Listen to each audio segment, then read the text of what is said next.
Well, are you ready for a little unindoctrination, folks? I'm not even going to lie to you. Time got away from me. I haven't ever lied to you, and I won't start now. Time got away from me, and I got a little bit behind. But here we are. It's kind of it's a jarring thing when you're sitting there looking up some past business from past months, and you realize, oh crap, I'm supposed to be on the air. But luckily, we're always prepared, and we've always got ourselves ready. And we've got a great lesson for you today. And I think you're really going to be excited to hear about what we're doing. I think you're going to be excited to hear about what we're talking about today. And it's going to be one of those epic type of podcasts. It's not going to be a short one. I think it can be, excuse me, all in one go. But I don't know. It might have to be broken up into two. Just depends upon how we feel. And it's really, this is a big one. I know it seems like they're all big ones, but this is really, really a big one.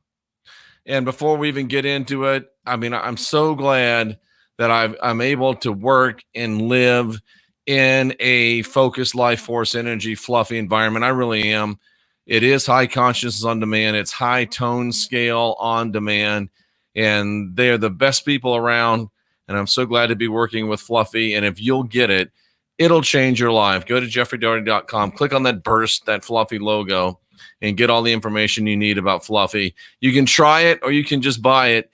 Either way, you will be very, very happy. So let's go ahead and jump into this because, man, it is something or other else, I'm telling you. I want to talk about 3 days and 3 nights, the only sign given, Crucifixion, Truth Revealed, and Freemasonry.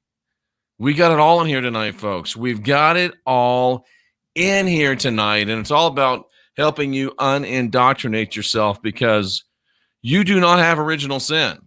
You've got the spark of divinity within. You're divine, you're sovereign, you're free. You don't have to go on bended knee to anybody else's savior because you don't need salvation. And we've proven it to you over and over again, and I want to slam this truth home to you.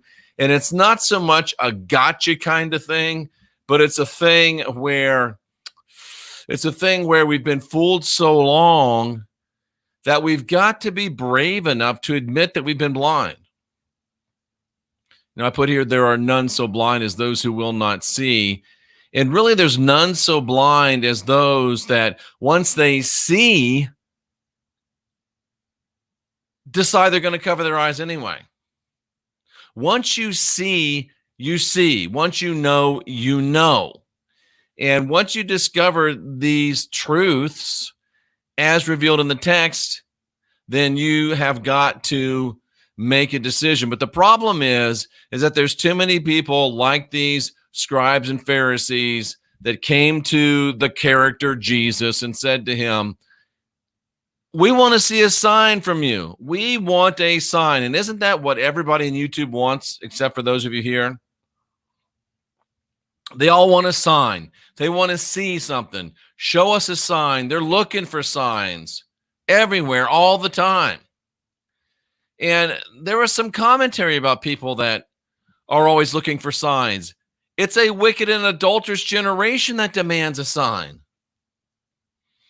And this is so deep, folks. I hope that you can focus in, because this wicked and this adulterous generation seeks a sign. Not only seeks, but demands a sign.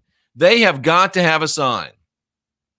They're crying for signs. They're whining for signs. If there aren't any signs, they'll make them up. But there's not going to be any sign given to them. Why? Because they're wicked. There's not going to be any sign given to them. Why? Because they're adulterous. But if you're not going to give them a sign because they're wicked and because they're adulterous, there is one sign that you're going to give them. Why would you give a wicked person a sign? Why would you give an adulterous person a sign? Because they're already wicked, they're already adulterous. You're giving them over to their own delusion. You're giving them over to their own folly. And this sign of the prophet Jonah is a sign that if you believe it, you're wicked. If you believe it, you're adulterous. If you believe it, you're this close to being beyond redemption in this go round. If you believe this, you're coming back. You're coming back to this matrix. For as Jonah was 3 days and 3 nights in the belly of the great fish, so will the Son of Man be 3 days and 3 nights in the earth. 3, 3, 3, 3, great fish. There's none so blind as those that will not see. What is a scribe? A scribe is one learned in the Jewish law, a religious teacher.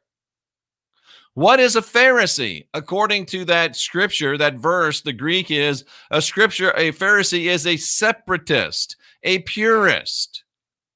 So who is it that went to, let's say, the well of enlightenment and demanded a sign? People learned in the LEMISH law. People that consider themselves religious teachers. So it is people that are learned in the LEMISH law who are always seeking after signs. And people that are seeking after signs are always those that are learned in the LEMISH law. Because it's only LEMISH, Illuminati, Jesuit law that you find signs. Do you see how this works? A scribe is one learned in the LEMISH law. They're the ones that demand signs. And they're wicked and they're adulterous as defined by the very text that we're looking at. And if you work it backwards, it's also true. Those that seek after signs, without exception, are learned in LEMISH law, are religious teachers, or are being duped by those learned in LEMISH law, those that are religious teachers, and usually both. I told you this was good stuff. Just right there, we could spend an hour. Easily spend an hour. Who demands a sign? People learned in the LEMISH law. Who demands a sign? Religious teachers. And everybody that demands a sign is either one of those or under the influence of one of those or both.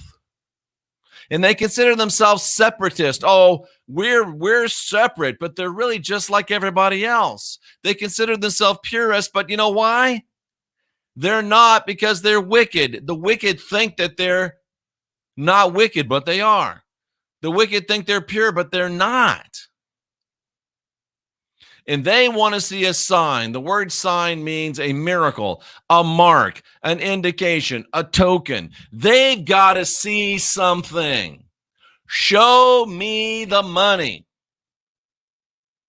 or I won't believe. And yet, their own script says over in Romans 1:17, the just, they say they're just. The just live by faith. What is faith? Faith is the substance of things hoped for, the evidence of things not seen. So if you're supposed to live by faith, and a very smart person to me said today, there are some things in the Bible that are true, and there are. They're the diamonds in the dung.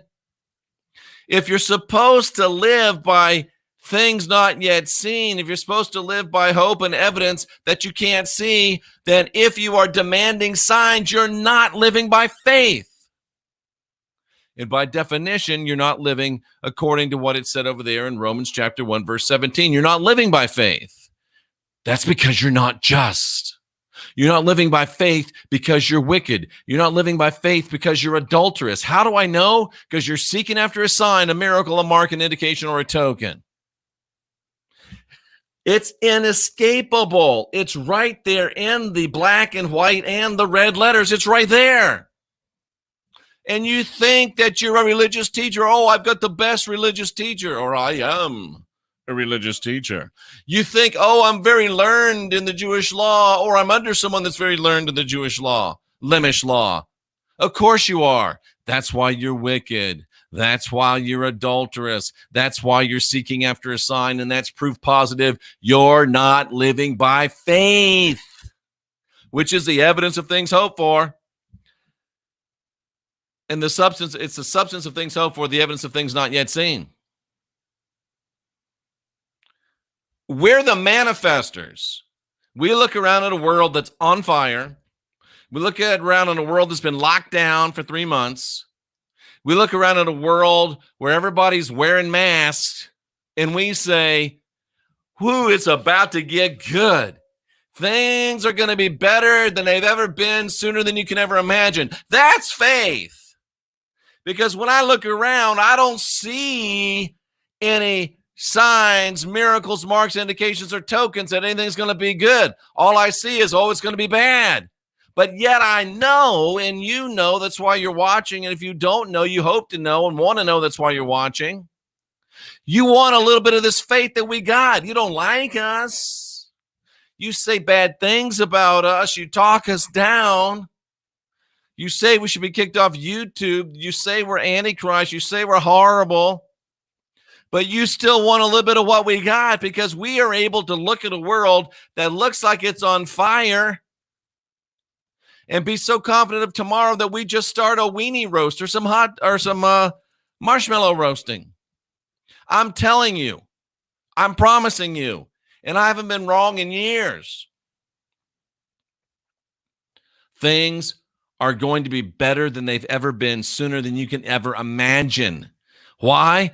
Because I got faith. That's the evidence of things hoped for, the substance of things not yet seen. And while you're looking at signs and miracles and marks and indications and tokens, because you consider yourself so pure and you're so separate because you're listening to a religious teacher, or you are one, or because you're learned to the LEMISH law, or you're listening to someone that is, you think you're all that, but you're looking for these, and I'm walking by this. We don't walk by, we walk by faith. Not sight. You walk by sight, not faith.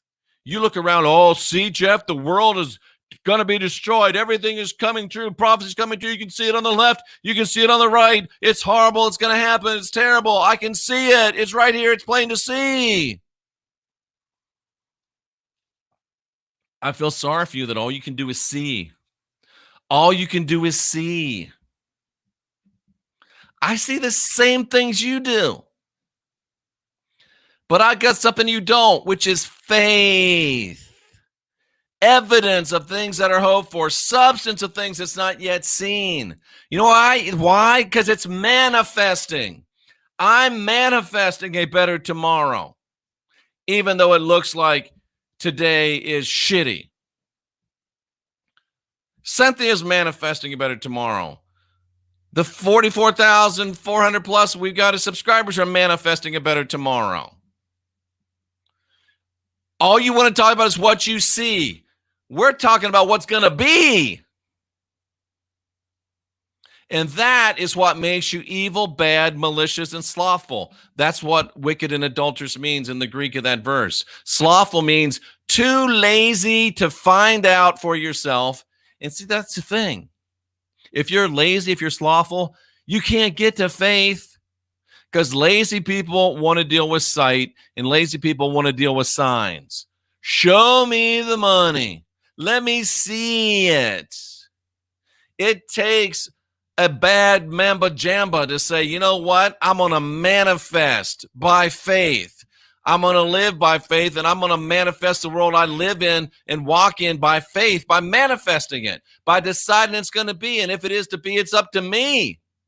Thank goodness that those of us that are cousins who say, if it is to be, it's up to we. It's good to have some cousins in this world. But you are worshipers of another God. That's why you're adulterous. You're worshipers of another God.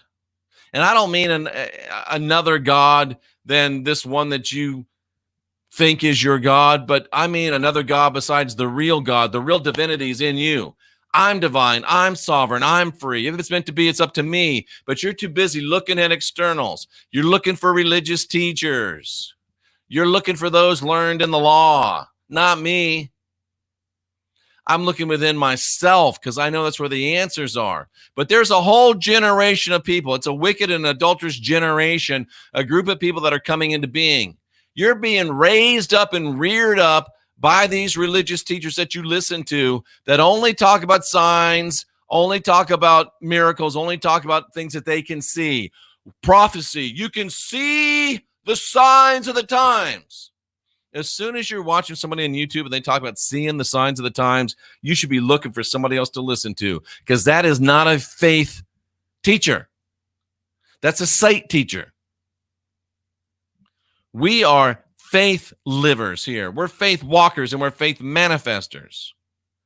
And we are coming into being by our own manifestation. You are coming into being by allowing your intention to be controlled by some religious teacher, allowing your intention to be controlled by somebody that's learned in the LEMISH law. And thus you go round and round and round and round, and you're going to go round again if you don't get rid of your religious teachers, if you don't get rid of those learned in the LEMISH law, if you don't quit looking for signs, and if you don't start living by faith, walking by it, which means manifesting your own destiny. Quit being wicked, evil, bad, slothful, lazy.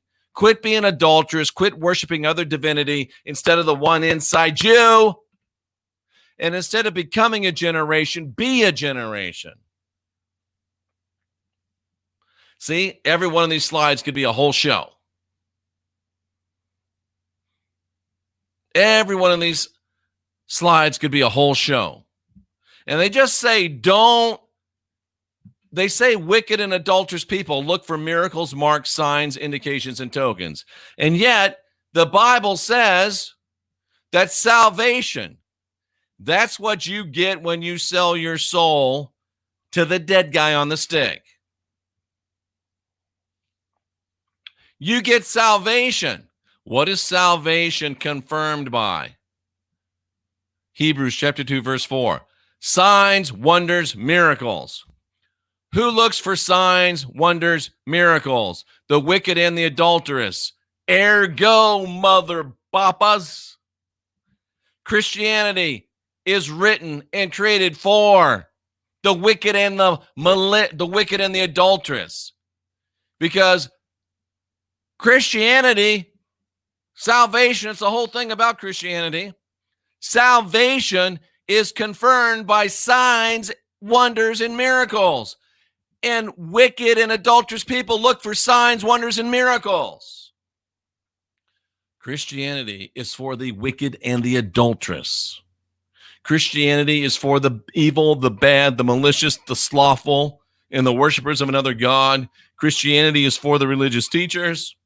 Christianity is for those learned in the LEMISH law. I didn't say it. Paul did, but wait, there's more. Paul, well, we believe in Paul. Okay. Well, guess what? Paul's message was affirmed by what? Acts 14:3. Paul's message was affirmed by what? Signs and wonders. Who's after signs and wonders? Wicked and adulterous people. Boom. What's Christianity for? The wicked and the adulterous. Everybody that you're listening to that's talking about signs is wicked and adulterous. And you're wicked and adulterous the more you listen. There will be false Christs, and there are. And that word is false. There will be false prophets. Everyone that says they're a Christ or talks about a Christ is false. That's how you know. Well, how do I know it's a false Christ? Because they're using that word that's not real. Anytime you hear the Christ word used, it's not real. It's false. Everyone that says they're a prophet isn't real. They're false. Why? Because they're based on signs and wonders. And what are signs and wonders for? Deceiving the elect.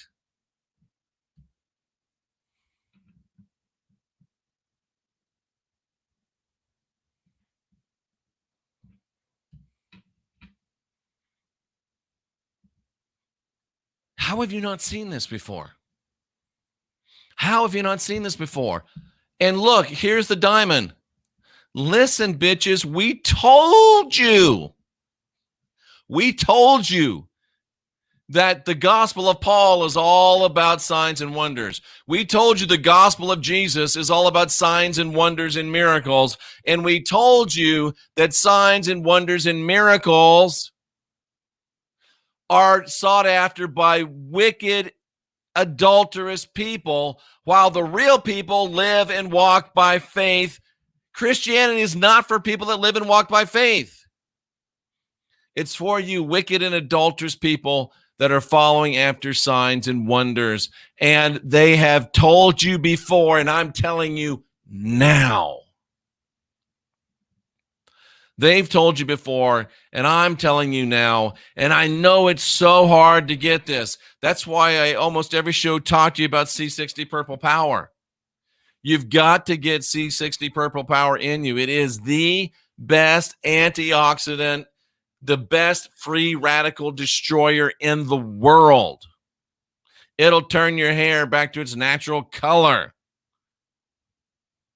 It's great stuff. Go to c60purplepower.com. Use the code TCW10. Cliff High says that he and his wife are still alive because of C60 Purple Power. We're trying to get you to where you can walk by faith, not by sight. The C60 will help you do that. Believe me. But still you seek a sign. And guess what? A sign is given. A sign is given. You know what this is like? This is giving you enough rope to hang yourself. You want a sign, you want a sign, you want a sign, you want a sign, you want a sign. You've been told that only wicked people want a sign. You've been told that only adulterous people want a sign. You've been told that Christianity is all about signs and wonders. It's all about wicked and adulterous people, but yet you still want a sign. Because you don't trust yourself. You think that everybody must be right and you must be wrong because there's something that you don't like about it. And check out the Plastic Jesus t-shirt. Pretty cool, huh? So we're going to give you a sign. We're going to give you enough rope to hang yourself. And we're going to make it so blatant that if you still believe this, then you'll know that you are done. You're finished.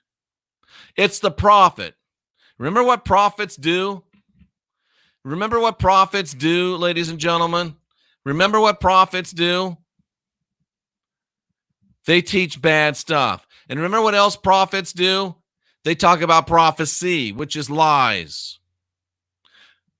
Prophets are false. Every one of them is false. Every person that says they're a prophet is false. And the prophet J, Jesus the prophet J, I'm just dropping little hints for you. So Jonah was 3 days, 3 nights in the belly of the earth. Jonah was 3 days and 3 nights in the great fish. So will the Son of Man be 3 days and 3 nights. In case you didn't notice, that's 2 33s. The sign of the prophet Jonah, 3 days, 3 nights, 33. The belly of the great fish, the Son of Man, 3 days, 3 nights, 33. There's 2 33s there. They're giving you a sign that is so blatant that if you can't see it, you're finished. And they even tell you it's a great fish story. It's a great fish story, and it's got 2 33s right at the beginning of it. What's a fish story? An incredible or far-fetched story, and this one is. It's an improbable, boastful tale, and this one is. And it alludes to the tendency of fishermen to exaggerate the size of their catch. It alludes to the tendency of religious teachers to lie. It alludes to the tendency of those learned in the Jewish law to lie. Wicked people to want to lie. Adulterous people to want to lie. Seek a sign, a miracle, a token. Can't live by faith. They want to see something. So we're going to give them a great fish story. By the way, what's the symbol for Jesus? On the back of the car, it's a fish. How have you not seen this before? And what did Jesus say he'd make you? Fishers of men. You'll be fooling other bitches. How have you not seen this before? 33, 33. 3s are wild and 33 is everywhere. Why? Just in the crucifixion story and resurrection story. And I made a typographical error, but I left it. The BS Son of Man. I like that. 3 days, 3 nights, that's a 33. At the time of the crucifixion, Jesus was 33 years old. There were 3 crosses, 3 criminals, another 33. He was crucified at the 3rd hour, not the 2nd, not the 4th, the 3rd. He died at the 6th hour, which is 3 plus 3. It's talked about in Mark 15:33. Darkness lasted 3 hours until the 9th hour, which is 3 times 3. There were 3 wise men at the birth and 3 guards at the tomb. The message on the cross was written in 3 different languages.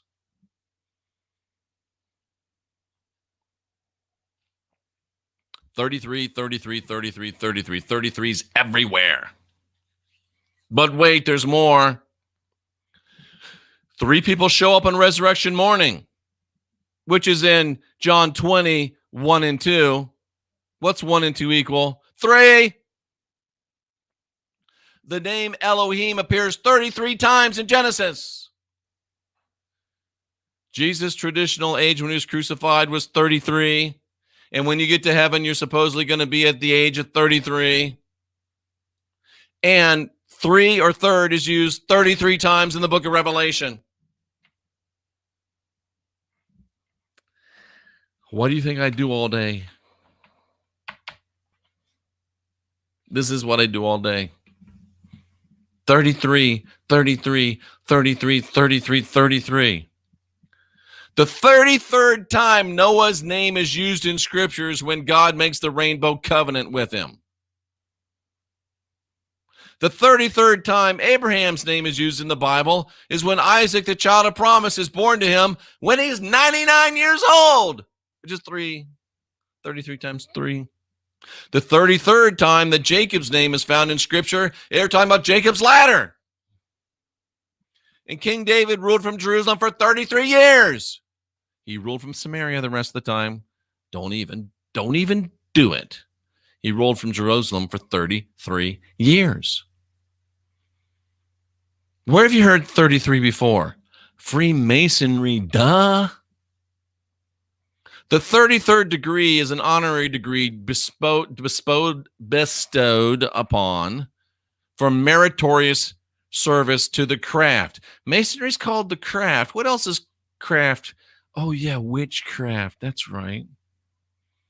Most elected to the 33rd degree have rendered many years of service to the fraternity. Others may be elected because they have rendered exceptional service, like being a U.S. congressman, being a governor. Or you can become a 33rd degree because you're a movie star, a television personality, an entertainer. Can I throw out a crazy idea? Up until now, it's all been flat from the text. You can't argue with any of it. This is a little bit speculative, but those with ears will hear, those with eyes will see. And that means comprehend. Was crucifixion and is crucifixion still today a 33rd degree Freemasonic ritual? Is it? Jeff, you're crazy. The crucifixion is a sign. The only sign that you'll be given. And the crucifixion is full of 33s. Is 33 the sign that you'll be given? Not to mention the fact that he didn't spend 3 days or 3 nights.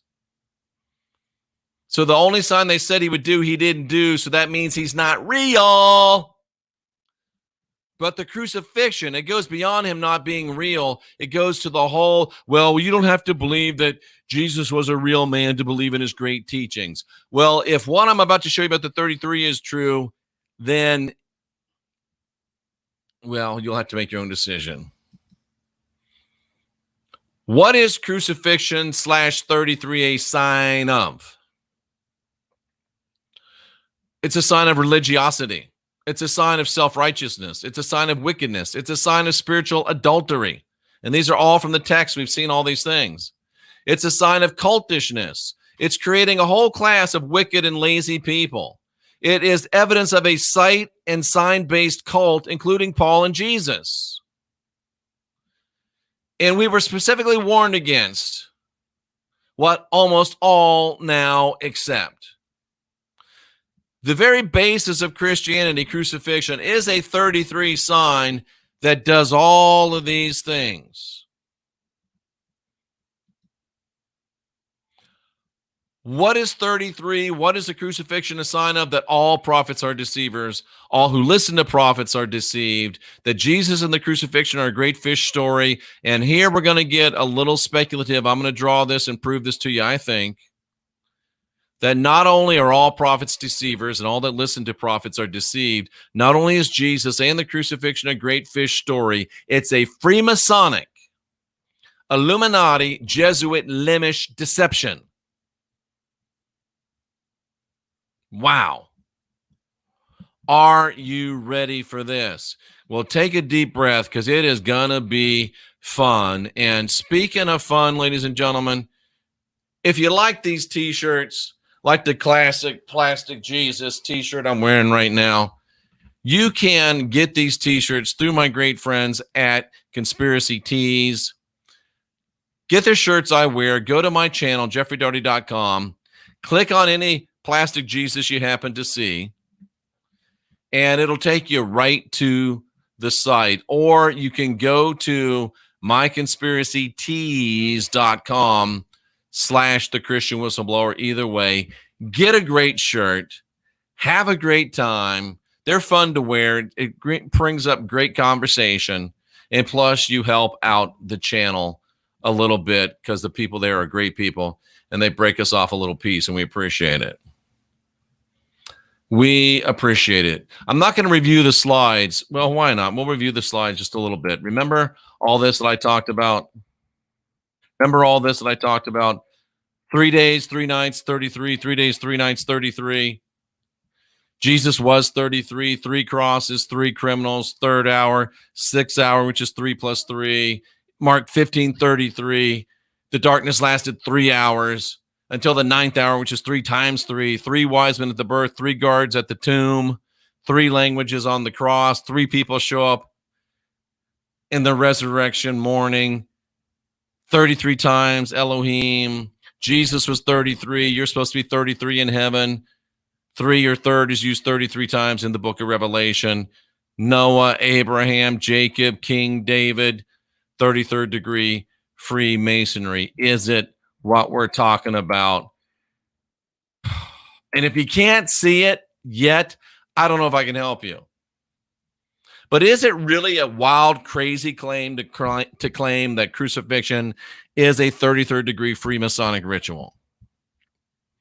Well, I want to read you some things written by Sir Knight Jeffrey L. Kuntz, Senior Warden, 32nd degree. Yeah, he's a Mason, Freemason. And look what he had to say. Am I crazy? Well, look what this guy had to say. Many Masonic historians agree that Freemasonry has roots going back as far as the Old Testament. In fact, as all good Masons know, the teachings of our great orders, speaking of Masonry, are at least based in part on the building of King Solomon's temple and the rebuilding of the temple after the exile. Who do you think's calling for the rebuilding of a 3rd temple? Freemasonic, Illuminati, Jesuit, LEMISH cabal. Some believers think that these teachings go all the way back to ancient Egypt. Freemasonry is largely structured on events in the Bible. Freemasonry is largely structured on events in the Bible. Freemasonry is largely structured on events in the Bible. What's the biggest event in the Bible? Jesus and his crucifixion and resurrection. If Freemasonry is largely structured on events in the Bible, does it make sense that the greatest event in the Bible might be part of the structure of Freemasonry? And this is what they admit. I'm not putting words in their mouth. He's admitting it. Both the York Rite and the Scottish Rite are based on passages in the Old Testament in the lower or earlier degrees, beginning with Genesis, and they're based on events in the New Testament in some of the higher or later degrees. What's the biggest event in the New Testament? The birth, death, resurrection of Jesus. If Freemasonry, both Scottish Rite and York Rite, is about New Testament stuff in its higher degrees, and the 33rd degree is the highest, and Jesus is the biggest message in the New Testament, don't you think it might make sense that that highest degree might have something to do with Jesus, especially when there's 33s as far as the eye can see?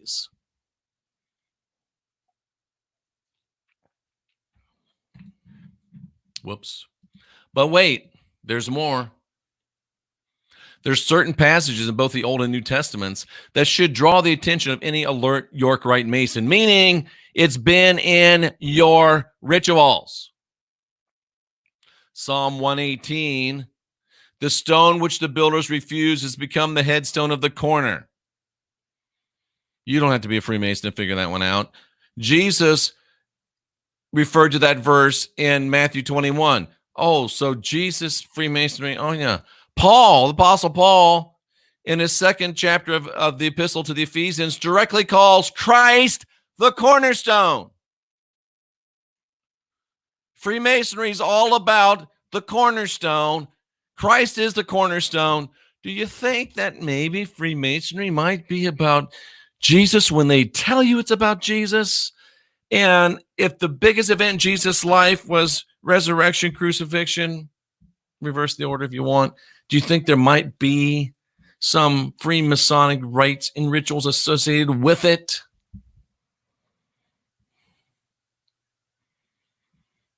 The spiritual foundation laid by the prophets and apostles about Solomon's temple is that it's very rich in symbolism. They're telling you to look at the symbols. Watch this. This is powerful. I'm not going to read it all. Don't worry. Give you a minute to catch your breath. Jesus was called a Nazarene. Listen to this. I've never heard it before. Knowledge you've never heard told by anybody anywhere ever before. This is a complete 100% total revelation. You've never heard it. It's never been said before. And you heard it here. Jesus was called a Nazarene, that he lived in a city called Nazareth. Nazarene and Nazareth means separated. And listen to this, and this is true. I've studied it. I've known it for a long time. There was never a city called Nazareth anywhere in either the Old Testament or the New Testament and anywhere in Judaic literature. No Nazareth. Well, then why was he called the Nazarene, and why was he called Jesus of Nazareth when it never existed?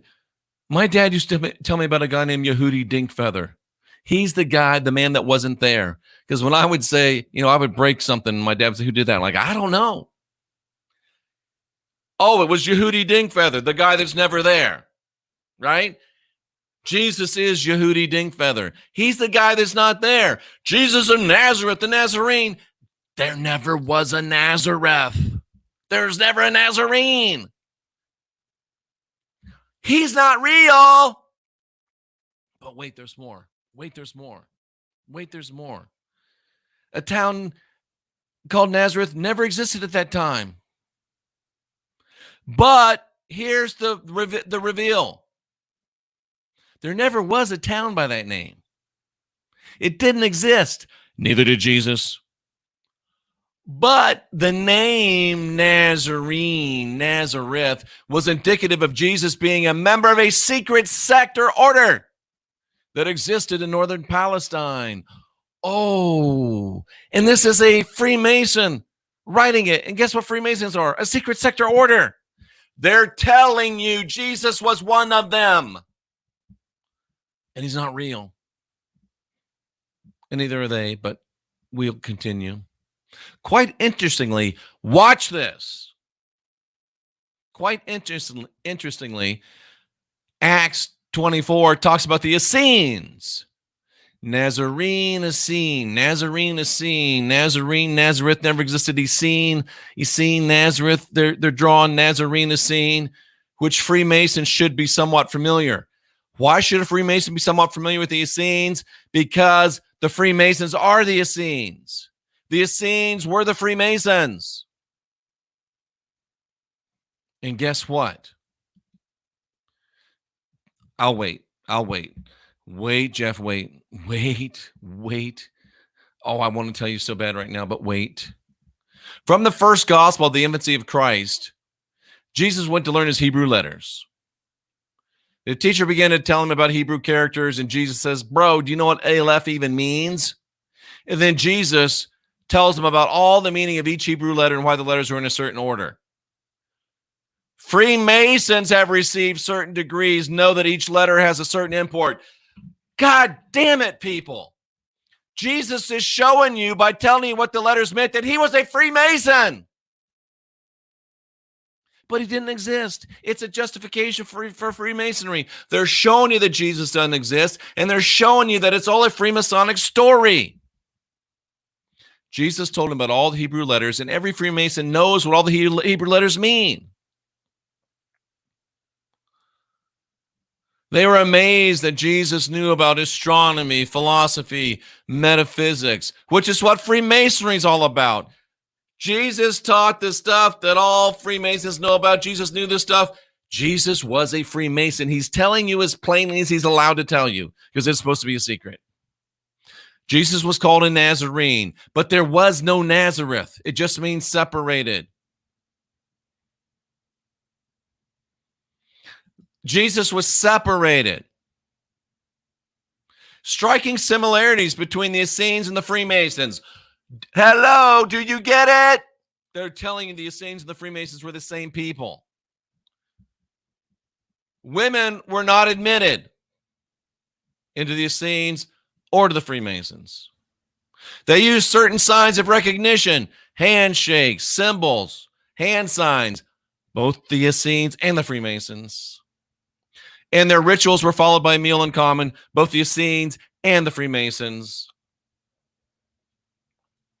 But wait, there's more. Evidence in the records. Plato, Josephus, Eusebius. The teachings and symbols of Freemasonry were also used by the members of the Essenes. Essenes used Freemasonry symbols. Freemasons use Essene symbols. There was never a Nazarene. It's really the Essene. Jesus was one of them. Jesus was a Freemason. It's very important. Symbols are important in spiritual and mental development. Symbols like 33. Careful contemplation of symbols develops wisdom, understanding, and even mental powers. You got to see it. You've got to see it.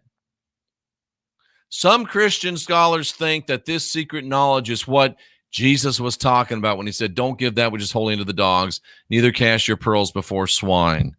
Jesus, according to the Masons, was a Freemason. Paul said you should think of as Christ's servants who've been in charge of God's secret truths, the mystery. Paul was a Freemason. All prophets are Freemasons or supported by Freemasons. It's right there.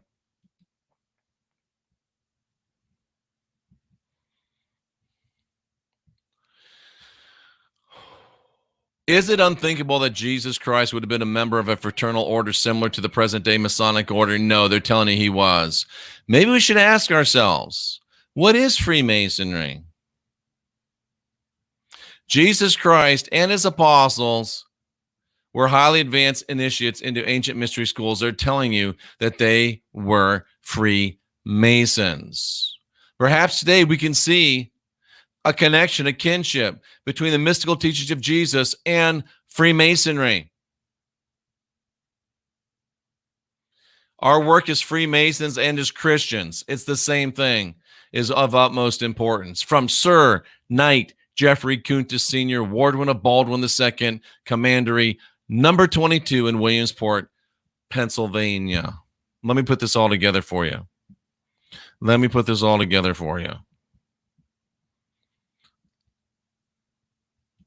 Freemasonry were the Essenes. The Essenes were the Freemasons. They claimed that Jesus wasn't a Essene, that Jesus was a Freemason. These are uncertain times. You think that the word is uncertain? You think that what you've been taught about religion is uncertain? Well, it is, but so are the financial times that we live in. In Miles Franklin Precious Metals Investments, 29 years, father and son, same people, same job, same place. If you want information about precious metals as an investment, send me an email to jeffrey@jeffreydaugherty.com or go on the website, hit the contact form, tell me you want information about precious metals, and I'll get it to you from our friends at Miles Franklin. 29 years, folks. Same father and son team. That's pretty impressive. Freemasonry is the modern Essenes. The Essenes were the Freemasons. This Masonic writer that we just read, Sir Jeffrey, has told us in as certain terms as he can that Freemasonry today is the modern Essenes. And if he is to claim the positive mantle of the Essenes, he must claim it all. The Essenes were known for taking in orphaned young boys and forbidding females. Let me just leave that one for a minute.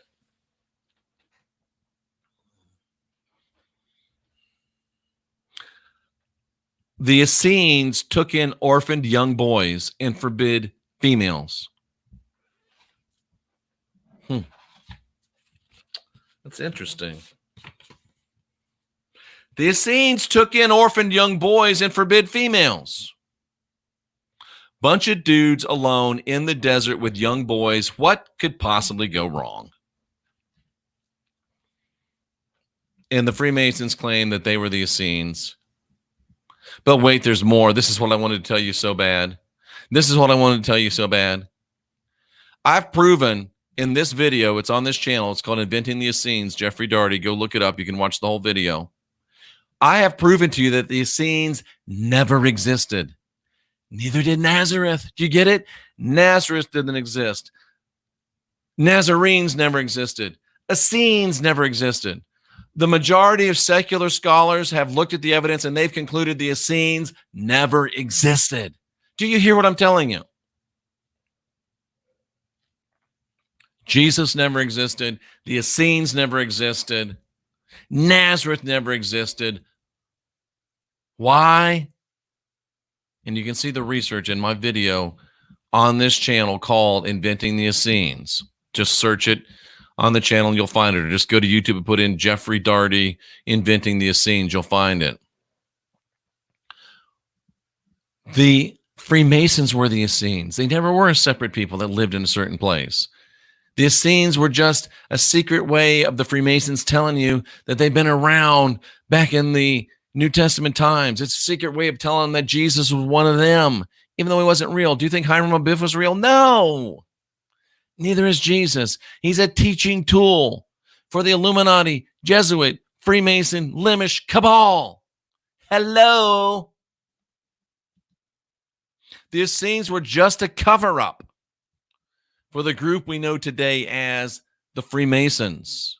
And the Freemasons are the Essenes, complete with all the sins of the Essenes. Wow. Let's get to the meat of this story, okay? And oh, pardon the pun. I didn't mean to say that. The Essenes, the Freemasons, secret homosexual rites, and crucifixion.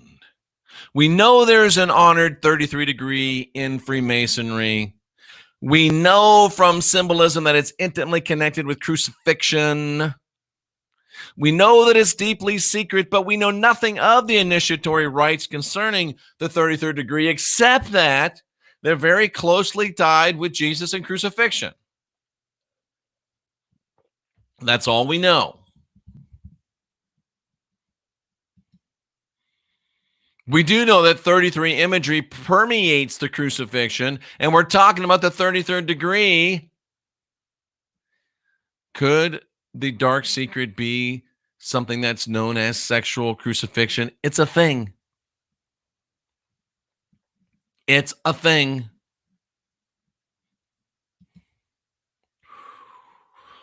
Sexual crucifixion is an act involving 5 members in which classically a man is pinned down with his arms outstretched by 4 women. But in a society that ain't got no women, just men and little boys, well, you can do the substitution there at home. A man is pinned down with his arms outstretched by 4 little boys or men. One of the little boys or men is receiving oral sex. One is receiving digital penetration. One is receiving penile penetration. Let's start again. Sorry, I got a little bit lost. It's like, whoa. A man is pinned down with his arms outstretched by 4 boys or men, since we're talking a place where there's no women. One is receiving oral sex. One is receiving penile sex, intercourse. 2 are being manually stimulated by each of the man's hands, thus effectively fastening him to the floor. Sexual crucifixion. Traditionally, this act continues until the man is at the brink of death, at which point he would cry out, "It is finished." Orgasm one final time and then die. Just like the 3rd degree of Freemasonry, you quote unquote die. Do you really die? No. Most people never get past the 3rd degree. And this is the 33rd degree. Death at the 3rd degree, death at the 33rd degree. What did Jesus say on the cross when he died? He said, "It is finished." So when all of the people involved in this sexual crucifixion have their orgasm, then it's finished. The ritual's over.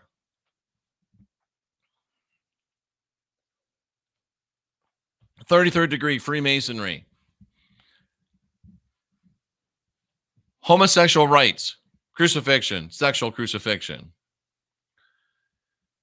There is ample extra biblical evidence from Josephus and others of the kinds of sexual violence used in the ancient world, both by the Romans and by other ancient cultures.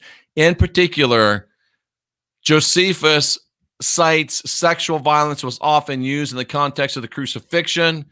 Sexual domination, especially the practice of anal rape, was involved in crucifixion.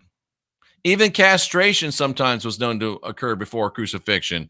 British theologian David Toombs explored the connections between torture, execution, state terror, and sexual abuse in this paper. William Cavanaugh, in his book, Torture and the Eucharist, describes how torture is a technology of state terror.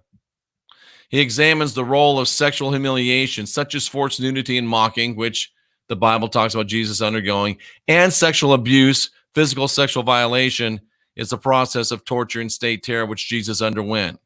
The connection between torture and sexual abuse should not be surprising. Leaks from modern B-BLE members, folks, and we're wrapping this up. What's the B-BLE? It's the equivalent, the black equivalent of the Freemasons. Tell us, leaks, men that come out and tell us what happened. They tell of secret homoerotic initiatory rites, which are used to bind members together in secrecy. Are the B-BLE merely following a time-honored tradition that goes all the way back to Christ and the Essenes that's never existed, either one of them, but was really the Freemasons? Sexual crucifixion. After 33, he came back to life. He completed his 33rd degree. He died. It is finished. The 33rd degree ritual was complete, and he comes back to life. With a huge amount of 33 imagery surrounding the crucifixion, I admittedly speculate that it may well be an allegory for a secret initiatory rite that may last for 3 days and nights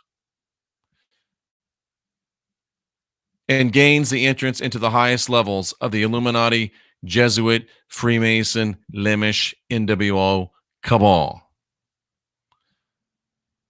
It may not last for 3 days and 3 nights. I'm just sitting here thinking, when all of the participants have orgasm, it is finished. The 33 is finished. He's dead, quote unquote, finished, so he can come back to life. Probably doesn't last for 3 days. I'll bet it lasts for 3 hours. And he allows entrance, thereby completion that 33 ritual into Illuminati, Jesuit, Freemason, LEMISH, NWO cabal. He did say it was finished. What was the ghost that he gave up? And have you ever wondered why it's called the Passion of the Christ? I always did. I always wondered, why is it called the Passion? I don't wonder anymore.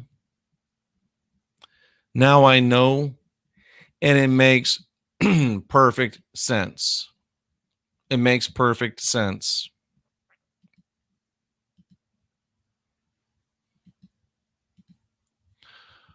We're told that it's called the Passion because passion is the Latin word for suffering. I wonder if Roman remote viewers, which wrote the New Testament, saw what the word passion would mean in our day, saw what the word would morph into, and then used it as yet another masterful play on words in their opus, dark comedy, which is the New Testament.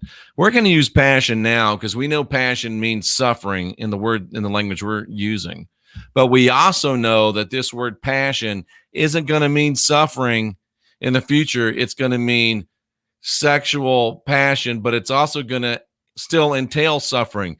Because I don't know if you noticed, but this whole thing about the sexual crucifixion, there's a little suffering involved there, if you know what I mean. Did they know? It's clear that the entire New Testament, the entire life of Jesus, even the crucifixion and resurrection, is nothing more than one long, brilliant Roman joke. One long, brilliant Roman joke, ladies and gentlemen. 3 days, 3 nights. It's the only sign given. 33. Crucifixion truth. Freemasonry. Wow. Wow. And wow. Yeah, folks, that's pretty crazy. Some would say it's enough to make your hair fall out, right? Well, if it is enough to make your hair fall out, just go to jeffreydaugherty.com, click on the SEER custom logo on the front page, and you can find out about the very best hair restoration products on the market and the very best skin care products on the market. A SEER custom, it's right on the front page of jeffreydaugherty.com. Let's look at some of your comments, ladies and gentlemen. I'll probably go in reverse order, see what we can see. Boy, this is something else. This ought to be fun. But I shave my head. Well, if you want to, that's great. Are they going to digitally de-age Caviezel? I don't know. His crucifixion hurt so good. Could it be the laziness of the mental kind? Yep. Passion, isn't that special? Can't wait for Uncle Mel's new film. Sexual overtones are clear in Christian jargon. Yep. Makes perfect sense, says Street King. Wow. What else we got? 3 days of darkness there for sure, says Lisa. Very true. Maybe 3 minutes, GeoHawk. Kind of funny. I get you. The second coming, says Tracy Dyer. Wow. Yeah. Yeah. Wow. This is something. Glad Jesus never existed. He's a lousy savior. Yeah. And the church lady says, isn't that special? How can people worship such evil? I don't know, Daniel Allman. WTF. Yeah, exactly. This is disgusting. It is. That was from Brandon. This is where he proves my thoughts from a few shows ago. That's what Tracy says. This is truth, says Street King. Thank you. It is. Wow. Just trying to get back through here. This was so long ago, yet here it is. Jeff, thanks for your work you put in to free others from deception. Thank you, GeoHawk. Christians, meaning the hidden LEMISH with knowledge. Absolutely. Absolutely. I came to chat late. Where's he reading from? What book? It is no book, bro. It is no book. It is no book. It doesn't state how many magi, but tradition says there was 3. I was married in the Nazarene church, says Serial Dog. I hope it took, bro. I hope it took. Street King says I'm pretty not bad. I like that. I like that. What else we got? What do you mean it's not real?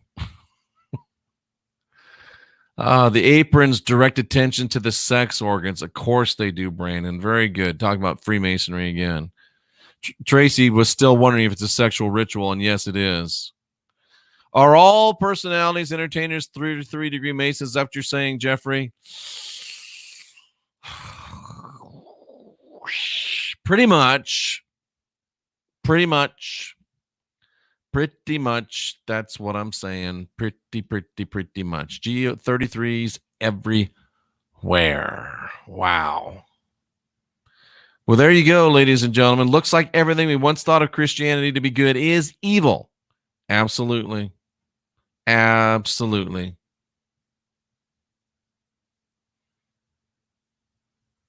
Bruce Springsteen said it hurt so good. Yeah. Now we know. Well, folks, that's never been disclosed anywhere before.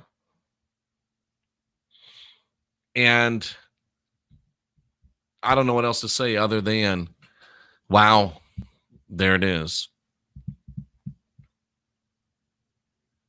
We've got to keep asking questions. And more importantly, we got to keep questioning answers. Because that's the only way to unindoctrinate yourself. We are the last generation of real humans and the next generation of real divinities, deities. Subscribe to the channel, please. And if you think you're subscribed, check, because people get unsubscribed all the time. Please hit the thumbs up if you liked it, the thumbs down if you hated it. Drive this video through the algorithms so more people can be exposed to this truth. It's pretty something, isn't it? I appreciate you all for being here. We need to know so we can let the world know and we can all know the truth and get set free, because truth doesn't set you free. Truth by itself doesn't set you free. It's the truth you know that sets you free. You are divine. You are sovereign. You are free. And the more truth we know, the more free we can be. For Tracy Dyer and all the great moderators, for the lovely Cynthia, I salute you for being here, seeking after truth. And I salute you for having the guts to go where no man has gone before, which is wherever truth leads.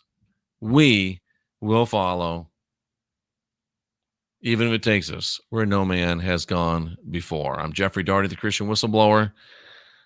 I appreciate you very much, and we look forward to seeing you again real soon. Until then, continue to unindoctrinate yourself. And cousins, let's get busy.